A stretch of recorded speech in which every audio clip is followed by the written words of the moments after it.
Les problèmes s'enchaînent pour l'acteur. Shia LaBeouf, qui a récemment été accusé d'agression et de vol, est aujourd'hui visé par une plainte déposée par son ancienne petite amie, la chanteuse of Catwig. En effet, la jeune femme affirme que le comédien aurait été violent avec elle durant leur relation qui a duré un peu moins d'1 an. Dans sa déposition, l'artiste explique que le héros de Transformers l'aurait jeté contre une voiture et tenté de l'étrangler. Elle ajoute que lors d'un trajet en voiture, il aurait sorti une arme en déclarant avoir déjà tué des chiens errants pour ressentir ce que cela faisait d'ôter la vie, afin de se mettre dans l'esprit d'un tueur. Elle poursuit en décrivant la jalousie maladive du jeune homme qui la réprimandait si elle ne lui faisait pas le nombre de bisous qu'il espérait.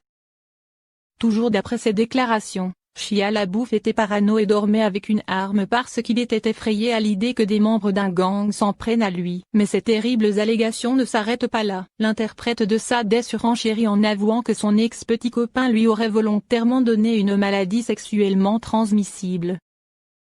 Catwig insiste sur le fait qu'elle ne poursuit pas l'acteur pour l'argent mais pour prévenir les autres femmes que ce dernier leur fait du mal. Face à ces accablantes accusations à son encontre, Shia LaBeouf, qui est déjà passé par la case prison, a rapidement réagi. Dans un communiqué publié dans le New York Times, le comédien a reconnu une partie de ses torts en confiant « Bien que plusieurs de ces allégations ne soient pas vraies, je ne suis pas en position de défendre mes actions.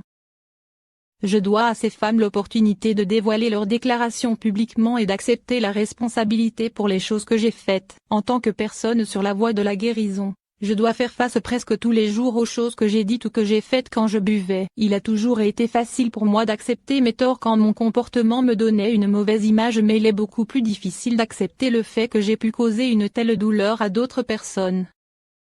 Je ne peux pas réécrire l'histoire. Je ne peux que l'accepter et travailler pour m'améliorer à l'avenir. J'écris ceci en tant que membre sobre d'un programme en 12 étapes et en thérapie pour mes nombreuses faiblesses. Je ne suis pas guéri de mon trouble de stress post-traumatique et de mon alcoolisme, mais je suis déterminé à faire ce qu'il faut pour guérir et je serai à jamais désolé pour les personnes que j'ai pu blesser en cours de route.